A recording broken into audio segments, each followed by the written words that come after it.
Assalamualaikum warahmatullahi wabarakatuh.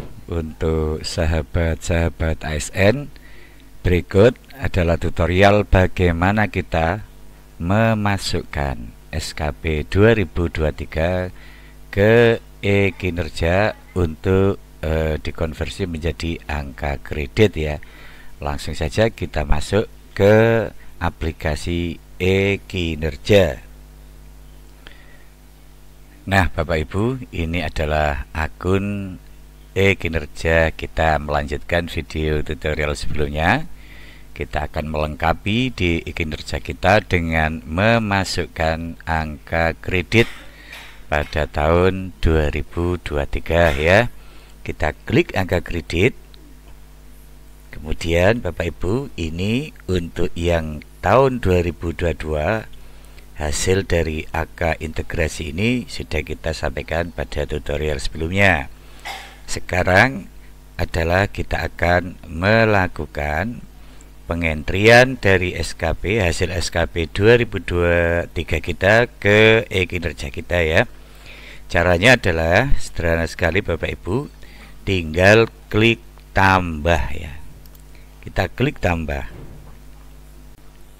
Nah, Bapak Ibu, selanjutnya akan kita pilih tahunnya, kita pilih tahun 2023 ya. Kemudian untuk SKP kita pilih juga, dan untuk periode ya. Oke, sudah masuk. Pada tutorial sebelumnya ini belum bisa masuk ya. Langsung kita lihat untuk data pribadi dan data penilai akan terisi secara otomatis ya. Selanjutnya Bapak Ibu ya, langsung saja kita klik pengajuan angka kredit. Nah, ini sudah ada perhitungan angka kredit untuk tahun 2022 hasil angka integrasi yang sudah kita masukkan. Kebetulan nilai yang kita peroleh dari angka kredit kumulatif dari angka integrasi ini adalah 183,243 ya. Sedangkan untuk SKP tahun 2023, karena predikat yang saya peroleh baik, maka baik itu adalah presentasi predikat kinerjanya adalah 100% dengan koefisien angka kredit tahunan 37,5. Jadi tiap golongan jabatan itu mempunyai koefisien angka kredit yang berbeda-beda pada tiap jenjang jabatan ya. Itu bisa dibaca di lampiran pada SK Permenpan nomor 1 tahun 2023 atau Peraturan BKN nomor 3 tahun 2023 ya. Kemudian di sini ada kredit yang diperoleh ya. Nah, untuk tahun 2023 itu penilaiannya kan tahunan. Tahunan itu maksudnya 12 bulan ya. 12 bulan dibagi 12, ini adalah bulan dalam satu tahun. Kemudian dikali persentase predikat kerja dan dikalikan dengan koefisien angka kredit tahunan, sehingga hasilnya adalah tetap 37,5 ya. Kok kebetulan ya SKP kita ini 1 tahun.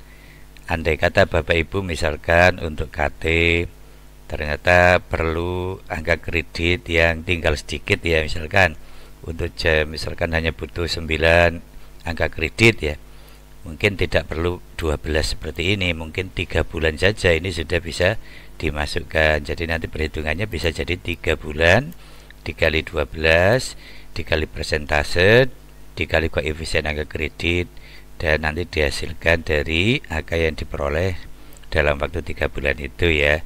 Jadi untuk e-kinerja itu sangat luar biasa dalam membantu ASN, mempermudah di dalam perhitungan angka kredit yang dibutuhkan untuk terutama kenaikan pangkat maupun kenaikan pangkat dan jabatan. Kemudian di sini ada angka kredit diperoleh untuk kenaikan pangkat selama 2 tahun ya.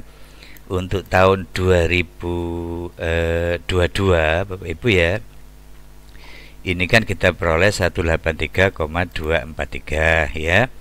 Nah, untuk angka kredit 2022 ini dikurangi dari angka jabatan lama, yaitu 150, karena untuk dari kebetulan saya ini kan golongan 4B ya, dari 4A ke 4B itu dibutuhkan 150 ya. Kemudian Bapak Ibu, ini angka kredit kumulatif ini kita kurangi dengan angka, di mana angka itu adalah angka minimal yang harus diperoleh oleh seorang ASN untuk naik ke jabatan yang pangkat maupun jabatan yang lebih tinggi.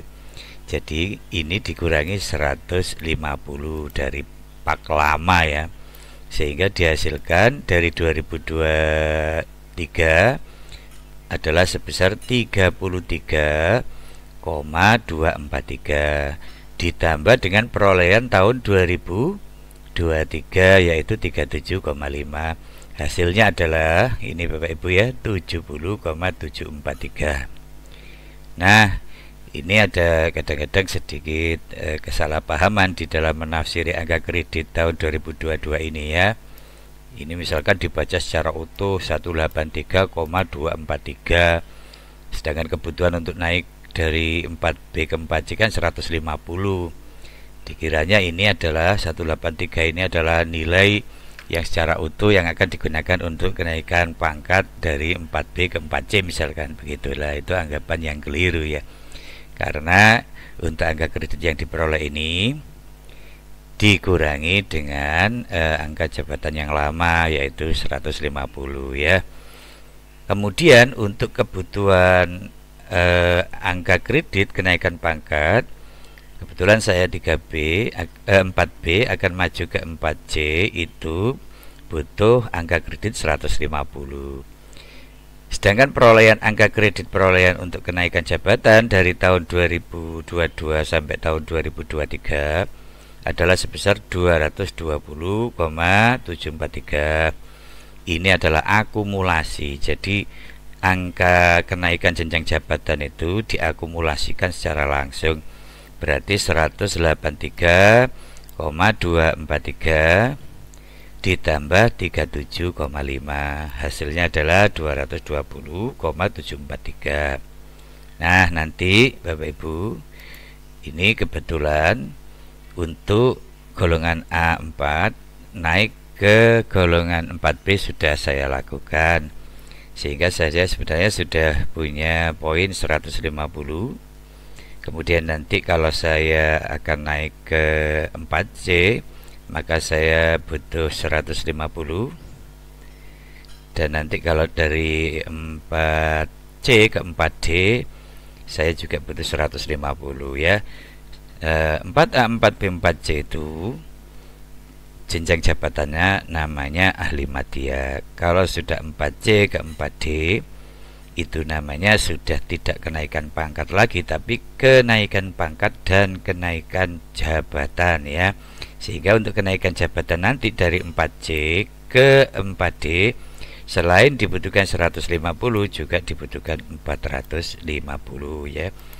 Jadi menurut saya untuk angka kredit kenaikan jabatan ini Bapak Ibu tidak perlu begitu memikirkan, karena selama kita berproses naik dari jenjang satu ke jenjang yang lain dalam satu jabatan, itu nanti secara otomatis angka kenaikan jabatan itu akan diperoleh. Misalkan tadi 150 4A ke 4B, 150 4B ke 4C, berarti kan 150 tambah 150 sama dengan 300.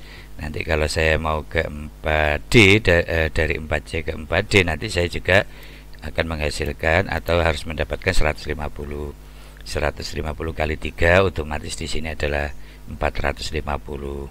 Padahal biasanya kalau kita KT itu kan tidak ngepres 150, mesti ada kelebihannya biasanya itu ya. Oke Bapak Ibu, itu sekilas pembahasan tentang pengajuan angka kredit ini. Kemudian Bapak Ibu ya, ini nanti pengajuan ini harus ditandatangani oleh pimpinan atau atasan kita ya. Misalkan saya tulis di sini Gresik, kemudian tanggal SK ini konsultasikan ke pimpinan. minimal ke kepegawaian.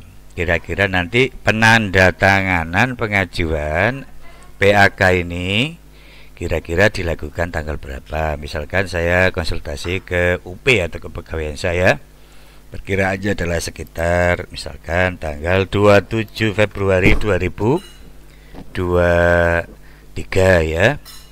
Kemudian Bapak Ibu, ini peruntukan pengajuan angka kredit. Jika pengajuan tidak dilakukan di akhir tahun, maka harus memilih apakah untuk kenaikan pangkat atau kenaikan jabatan. Kan pengajuan kenaikan pangkat dan jabatan itu bisa dilakukan tidak harus di akhir tahun. Kalau misalkan di tengahnya itu angka kredit minimal yang dia perlukan sudah dipenuhi, ya bisa dilakukan pengajuan baik kenaikan pangkat maupun jabatan.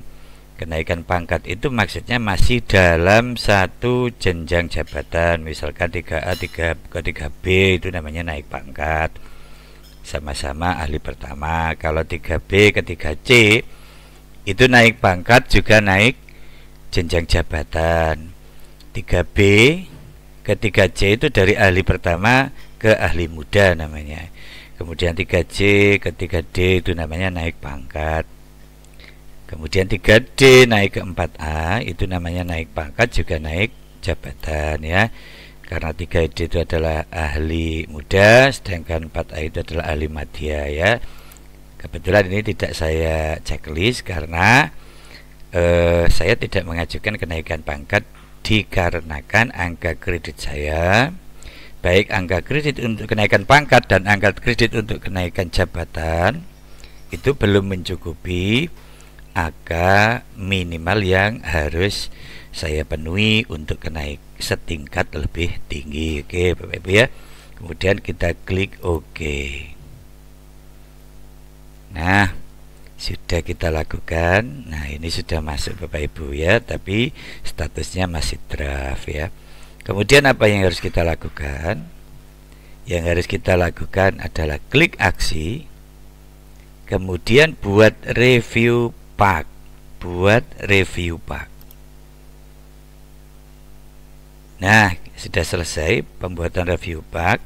Kemudian Bapak Ibu, kita bisa ajukan PAK atau mengunduh preview PAK ya. Sementara kita klik unduh preview PAK. Nah, ini ajuan PAK kita yang nanti harus ditandatangani oleh atasan kita Bapak Ibu ya. Nah, kemudian kita kembali ke e-kinerja. Selanjutnya kita lakukan aksi Bapak Ibu ya. Kita bisa langsung klik ajukan PAK ya. Tanpa membuat preview PAK, kita nggak bisa melakukan ajukan PAK. Jadi sekali lagi, klik aksi, kemudian klik buat preview PAK, kemudian baru kita unduh previewnya dan kita bisa ajukan PAK ya. Itu adalah langkah-langkahnya. Setelah kita mengunduh PAK, jadi tadi PAK itu bisa kita unduh ini ya, tadi itu ya. Kemudian langsung kita bisa klik ajukan PAK Bapak Ibu ya, ajukan PAK. Oke. Apakah Anda yakin ingin mengajukan PAK? Klik OK. Nah, statusnya sudah pengajuan Bapak Ibu ya.